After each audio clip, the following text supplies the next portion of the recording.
నేను ఇందాక అన్నము వెజ్ రైస్ కుక్కర్లో పెట్టాను కదా అండి. ఎంత పొడి పొడిగా అయిందంటే అన్నము అంత సూపర్గా అయ్యింది. చూద్దాం రండి, చూపిస్తాను.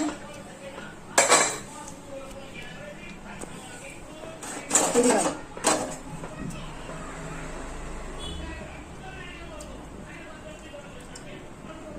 ఎంత పొడి పొడిగా అయింది అన్నం అంటే ఇదో చూసారా, మంచిగా అయింది కుక్కర్లో.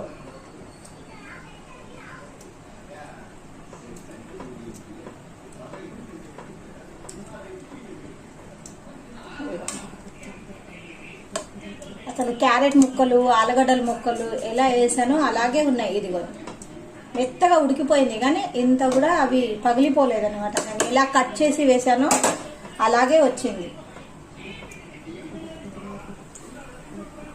చూసారా, పొడి పొడిగా అన్నాము, పొడి పొడిగా ఎట్లా అయిందో.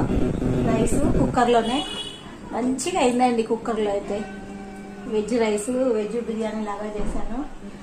దీంట్లో అయితే కర్రీ అవుతుంది, దీంట్లో కర్రీ అవుతుంది.